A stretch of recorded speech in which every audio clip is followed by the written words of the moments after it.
الحمد لله رب العالمين الحمد لله رب العالمين يا ربي صل على نبيك دائما في هذه الدنيا وبعث ثاني يا عين فيض الله والعرفان يسعى إليك الخلق كالظمآن يا بحر فضل المنعم المنان تهوي إليك الزمر بالكيزان يا ربي صل على نبيك دائما في هذه الدنيا وبعث ثاني يا حبي إنك قد دخلت محبة في مهجتي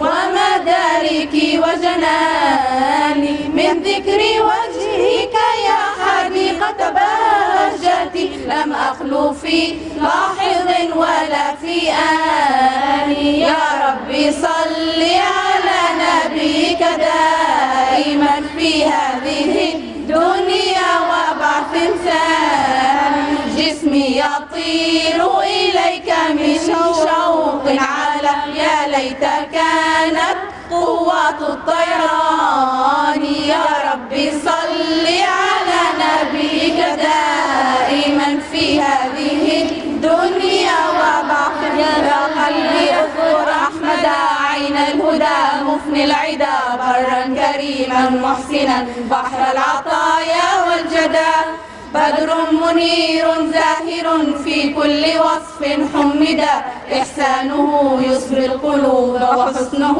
يروي الصدى الظالمون بظلمهم قد كذبوه تمردا والحق لا يسع الورى إنكاره لما بدا اطلب نظير كماله فستندمن ملددا ما إن رأينا مثله للنائمين مسهدا نور من الله الذي أحيا العلوم تجددا المصطفى والمجتبى والمقتدى والمجتدى جمعت مرابع الهدى في وبله حين الندى نسي الزمان رهامه من جود هذا المقتدى اليوم يسعى النفس أن يطفي هداه ويخمدا والله يبدي نوره يوما وإن طال المدى كم من منازعة جرت بيني وأقوام العدا حتى انثنيت مظفرا وموقرا ومؤيدا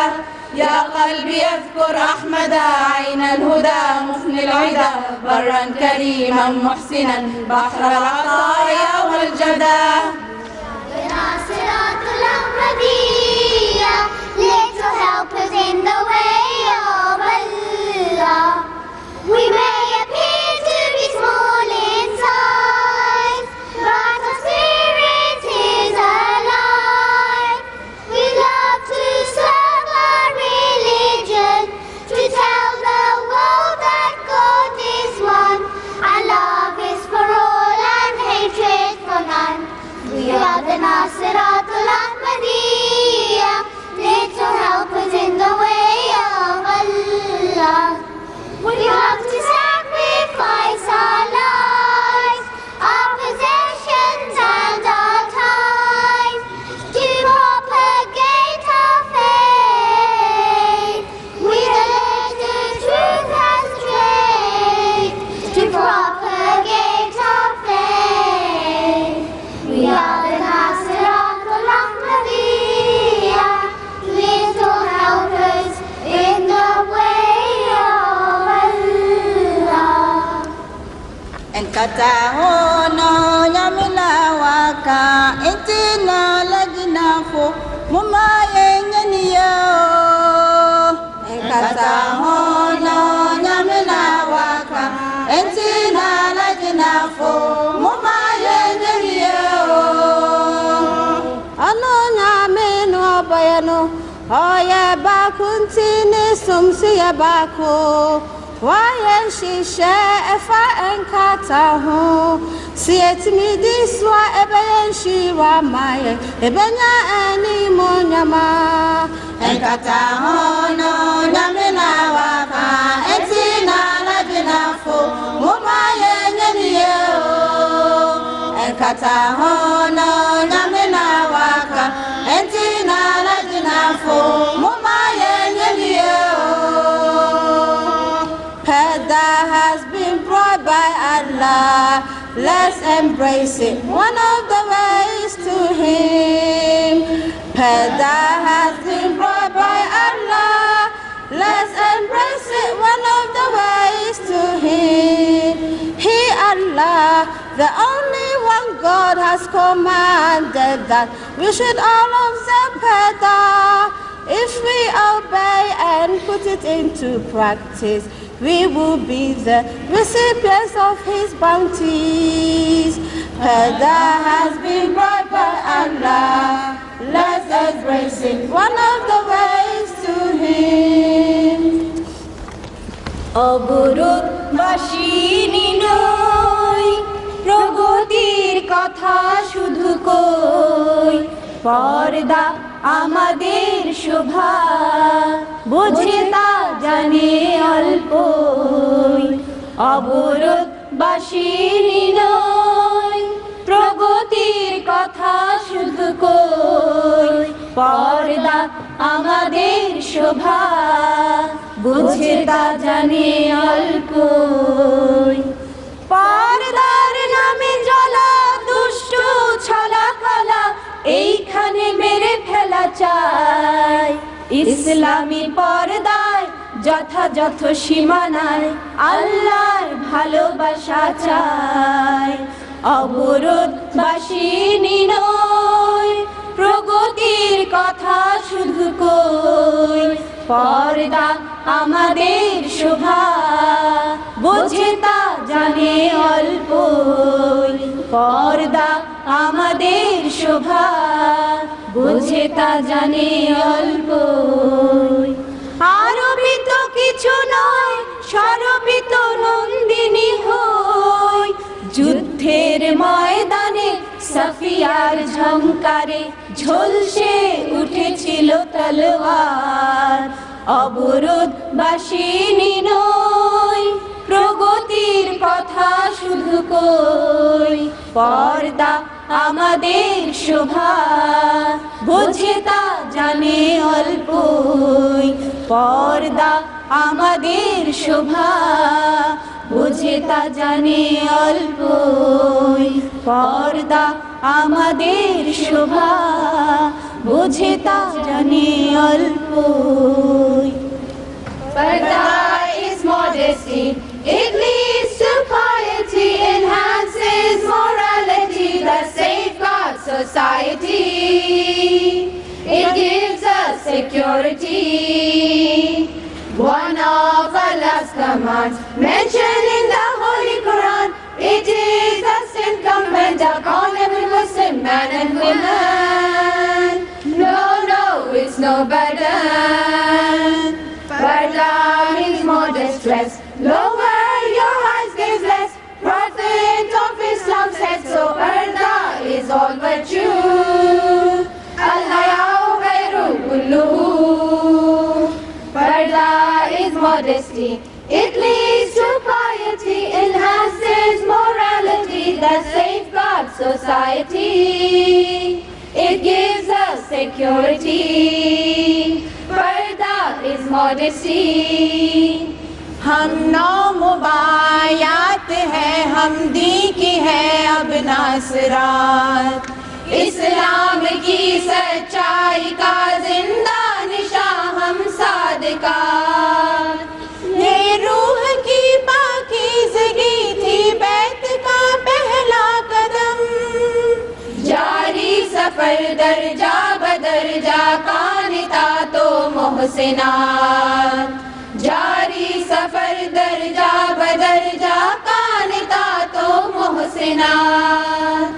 اللہ نے بدلے زاویے دنیا نے دیکھا انقلاب، اب دی ہی لجنا کا سنگھار اور دل کا تقویٰ زیورات. اب دی ہی لجنا کا سنگھار اور دل کا تقویٰ زیورات. This is your Onur Muzdar, Desitur, Gurur Muzdar, Desitur, Guru Yuchu Muzdar, Desitur, Guru Yuchu Muzdar. Bezongsuz yapamayız, bezongsuz yapamayız. Desitur, bir parça Muzdar, o bizim şanımızdır. Desitur, kimliğimizdir. Desitur, kimliğimizdir.